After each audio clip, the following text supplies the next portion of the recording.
Mains का result आता है और अगले ही दिन घर गया। और जो मैं घर पहुंचा था तो पापा ने मतलब मुझे गले लगाए थे, और वो जो फीलिंग थी ना, मतलब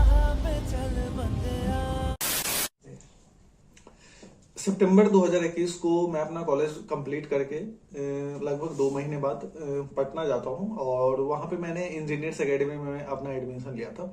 उससे पहले मैंने एक बड़ा डिसीजन लिया था, वो ये था कि बीटेक ना करने का डिसीजन। मैंने उस टाइम में ये डिसाइड किया था कि हाँ, 1 साल प्रिपरेशन करते हैं एसएससी जेई की।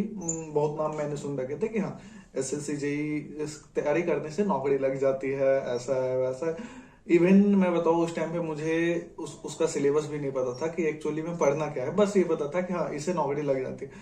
एक बात मैं आपको बताऊं कि डिप्लोमा भी मैंने एडमिशन यही सुन के लिया था कि हाँ, डिप्लोमा करने से लोगों की नौकरियां लग जाती है।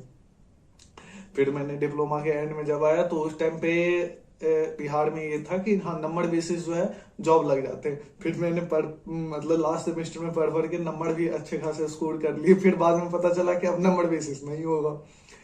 तो ऐसे करके मेरा कॉलेज गुजर गया, और फिर पटना आकर के मैं कोचिंग ज्वाइन करता हूँ। लगभग वो नवंबर का समय था जब मैंने कोचिंग ज्वाइन किया था। अब मैं आपको अपनी आगे की जर्नी बताता हूँ। जब मैं कोचिंग ज्वाइन कर चुका था उसके बाद मेरी क्या स्थिति थी, कैसे मैंने चीजों को मैनेज किया था, सारी मैं आपको बताऊंगा। जब मैंने कोचिंग ज्वाइन किया तो सबसे पहला जो सब्जेक्ट स्टार्ट हुआ था एफएम हुआ था, जो कि विनय धागड़े सर पढ़ाए थे। एफएम कंप्लीट होते होते जैसे ही दूसरा सब्जेक्ट स्टार्ट होता है, लॉकडाउन लग जाता है। और वो लॉकडाउन ऐसा था कि उस टाइम उस टाइम जो है लॉकडाउन का पीरियड चल रहा था। ऐसा लग रहा था कि फिर से ये लॉकडाउन कहीं 6 महीने तक एक्सटेंड न हो जाए। तो इस कारण से हम लोगों ने मतलब कि रूम वगैरह खाली करके घर चले गए।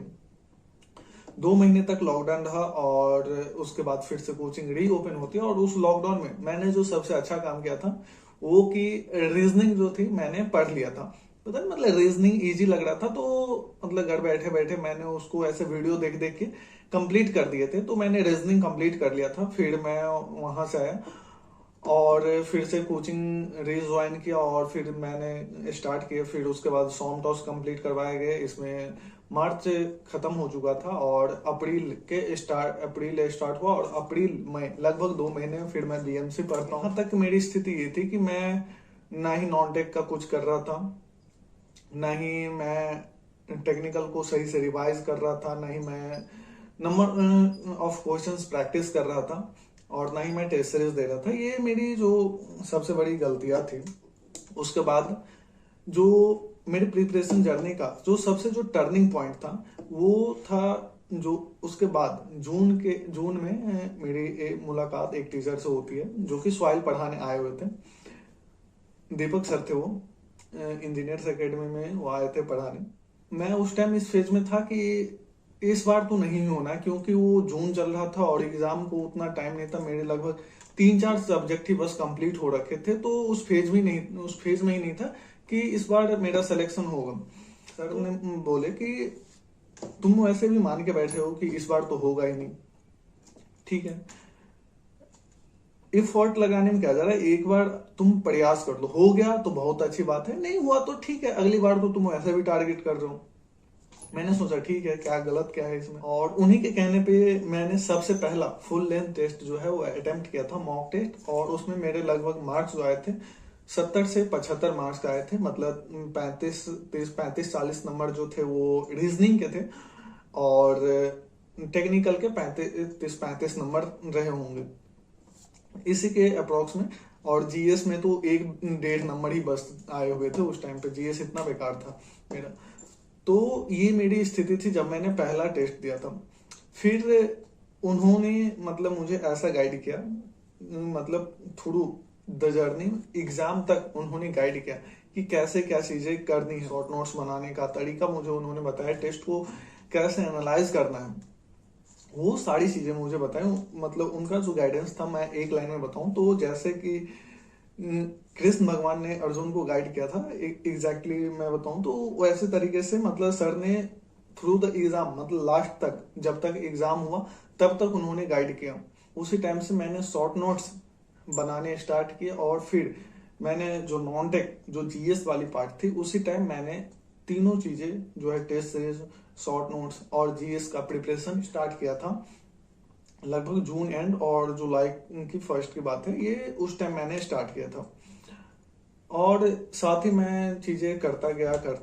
लास्ट के जो 2 महीने बचे थे, मतलब अगस्त तक मेरे जो सब्जेक्ट्स थे, सॉइल के बाद इन्वायरमेंट और हाईवे 2 सब्जेक्ट हुए थे, उसके बाद आरसीसी चला था और उसको मैंने स्किप करने का डिसीजन लिया। और लास्ट के 2 महीने में मैंने सर्वे कंप्लीट किए, आरसीसी कंप्लीट किए, इरिगेशन के जो इम्पोर्टेंट टॉपिक्स थे, इन तीनों को मैंने खुद से जो लास्ट के जो 2 महीने थे, लास्ट के 2 महीने में मैंने कंप्लीट किए। मैंने इन चीजों का उतना डिटेल नोट नहीं बताया, जैसे मैं आपको बता रखा था। मैंने एक बूस्टर रखा और एक मैं साइड में एक कॉपी रखता था, जिसमें कि जो इम्पोर्टेंट पॉइंट्स जो कि सिविल बूस्टर में नहीं अवेलेबल रहते थे, उनको मैं नोट डाउन करता था कॉपी में। और ऐसे करके मैंने 3 सब्जेक्ट लास्ट के 2 महीने में कंप्लीट किए। जीएस को मैंने रनिंग में लिया और रीजनिंग में डेली का शेड्यूल बना रखा था कि जो 50 क्वेश्चंस वाले जो टेस्ट सीरीज है रीजनिंग के, वो तो एटलीस्ट कम से कम वो तो मुझे देने ही देने हैं। और ये करते करते आखिर तक जो मेरे जो टेस्ट सीरीज के नंबर थे वो धीरे धीरे इम्प्रूव होते गए और एंड तक जो एग्जाम टाइम तक लगभग मेरे नंबर्स मतलब ठीक ठाक आने लग गए थे। 118-19 के आसपास मेरे मार्क्स जो है आने लगे थे। कभी कभी एकदम डाउन भी चला जाता था, ऐसा कि 90 नंबर आ रहे हैं, मतलब उतना 120 118-19 रीच करने के बाद 90 नंबर आ रहे हैं, तो बहुत बार डिमोटिवेट भी होते थे। बट जो बोला जाता है, मतलब सर ने ऐसा गाइड किया कि हाँ ठीक है, ये जो है जो टेस्ट है वो सिर्फ हमारे अवेयरनेस के लिए, पैटर्न जानने के लिए है, टाइम मैनेजमेंट के लिए, ये कब नंबर के लिए है ही नहीं। इस सीरीज से मुझे बेनिफिट ये मिला कि टाइम मैनेजमेंट में मुझे हेल्प मिली। और साथ ही साथ मेरा जो एक माइंडसेट होता है, जो कि बहुत ही बच्चे अक्सर ऐसा होता है कि जब हम एग्जाम हॉल में बैठते हैं तो स्टार्टिंग के अगर कुछ क्वेश्चन टफ आ जाते हैं तो उसमें क्या हो जाता है, हैप्टिक हो जाता है कि अरे यार स्टार्टिंग के ही क्वेश्चन टफ आ गया, अब क्या होगा, तो माइंड जो है थोड़ा सा वो डिस्टर्ब हो जाता है। लेकिन मैंने जो टेस्ट सीरीज दिए थे कंटिन्यूसली, उससे मुझे फायदा ये मिला कि मतलब मेरा माइंडसेट इस लेवल का बन चुका था कि हाँ, स्टार्टिंग के कुछ क्वेश्चन टफ भी आ जा रहे तो मतलब कि माइंड उतना प्रेशर नहीं लेता था कि हाँ ठीक है यार, स्किप करके इसको आगे बढ़ो और आगे का क्वेश्चन जो है वो कंटिन्यू करो। तो इस लेवल पे मेरा माइंडसेट तैयार हो चुका था। और कुछ सब्जेक्ट्स अभी भी बचे हुए थे, जैसे स्टील वगैरह मैंने नहीं पढ़ रखे थे, हाइड्रोलॉजी नहीं पढ़ रखा था, ओसीएफ नहीं पढ़ रखा था, रेलवे, एयरपोर्ट, ये सारी जो चीजें थी मैं नहीं पढ़ रखा था। मतलब ऐसा मैं डिसाइड करके चला था कि हाँ ठीक है यार, ये इनसे लगभग 10 से 12 क्वेश्चन आते हैं, तो मैं लगभग 85 से 90 क्वेश्चन का ही तैयारी करके जा रहा हूँ। ठीक है, इतना ही मैं मतलब माइंडसेट लेकर के चला था। एग्जाम टाइम की बारी आती, कॉन्फिडेंस फिर भी उतना नहीं था कि निकल पाएगा। फिर भी मतलब गए, एग्जाम दिए। एग्जाम हॉल में हुआ क्या कि हर बार जो स्टील में छोड़ के आया था, हर बार स्टील के क्वेश्चन 3-4 आ रहे थे। उस शिफ्ट में मेरा जो शिफ्ट था, इवनिंग का शायद शिफ्ट था, 15 नवंबर इवनिंग का शायद शिफ्ट था। उस टाइम पे उसके लगभग 7 से 9 क्वेश्चन शायद आए हुए थे उस शिफ्ट में। मैं यार डर गया कि मतलब इतना टफ शिफ्ट, और लिटरली मैं बताऊं, वो मेरा जो शिफ्ट था वो सबसे टफ शिफ्ट था उस 2022 ईयर का। और इसका मुझे कहीं ना कहीं फायदा भी मिला। जब आंसर की आई तो 103 मार्क्स मेरे थे, रॉ मार्क्स जो बोले वो 103 मार्क्स थे, और मैं थोड़ा सा घबरा गया कि यार इतने कम में तो सिलेक्शन होने से रहा। जब आंसर की आई, मैं घर पे था, तो इतने कम मार्क्स जो आंसर की मैं देख के थोड़ा सा निराशा हुई। घर पे बोले तो थोड़ा सा वो लगा, पापा भी बोले कि चलो ठीक है, कोई नहीं, अगली बार कर लेना, होते रहता है, तैयारी है। तो घर वाले थोड़ा से कोऑपरेट किए, तो ये फेज निकल गया। और फिर मैं फिर से जा करके कोचिंग ज्वाइन करता हूँ। उस टाइम पे जो सबसे बड़ा जो अच्छा फैसला था, सर ने, दीपक सर ने मुझे ये बताया कि तुम पीढ़ी एक बार दे चुके हो। कोचिंग जो है वो स्टार्ट हुई थी मेंस के लिए, जो पीढ़ी जिसका क्लियर हो रहा था उनके लिए मेंस स्टार्ट हो रही थी। सर ने मुझे बताया कि हो ना हो वो बाद की बात है, तुम एटलीस्ट एक बार सिलेबस को कंप्लीट कर लो, मतलब एक बार प्री मेंस जो है वो पूरा, एक बार जो साइकिल है उसको पूरा कर लो। अब मैं बोला यार वैसे भी नहीं हो रहे, ठीक है एटलीस्ट जो बोल रहे वो कर लेते हैं, मतलब जो बोला जाता है ना एकदम ब्लाइंडली बिलीव, वो मैंने किया, चलो ठीक है यार कर लेते हैं। फिर भी अंदर से तो उतना वो होता नहीं है कि हो नहीं रहा है, तो उतना सीरियसली हम नहीं लेते हैं चीजों को। ऐसे करके मैं क्लास जा रहा था, बस आ रहा था, दिन बाद प्रीलिम्स का रिजल्ट आता है और फाइनली उसमें मेरा जो है सिलेक्शन हो जाता है। तो मतलब कहीं ना कहीं खुशी हुआ कि चलो प्रीलिम्स तो हो गया। उसके बाद अब बात आती है मेंस की। मेंस जो है प्रीलिम्स के प्रीलिम से लगभग 1-1.5 महीने का समय बचा था और सीरियसली मेरे पास 1.5 महीने ही थे पढ़ने के लिए। उसमें उसमें जो डिसीजंस थे वो बहुत ही क्रिटिकल थे। मैंने कुछ सब्जेक्ट्स नहीं पढ़ रखे थे, उनमें से भी क्वेश्चंस आने थे। इसके लिए मैंने क्या किया था कि जो भी चीजें थी, जो चीजें मैंने नहीं पढ़ रखी थी, उनको भी मैंने पहले जो प्रीवियस ईयर्स थे उनको डिटेल में एनालाइज किया कि किन किन टॉपिक से एक्चुअली क्वेश्चन पूछा जा रहा है। और मैं कम से कम एटलीस्ट ट्राई किया कि उतना पढ़ के जाऊं कि एटलीस्ट जो पूछे हुए टॉपिक है उनके क्वेश्चन अगर आ जाए तो मैं उनको एटलीस्ट बना करके आ जाऊं।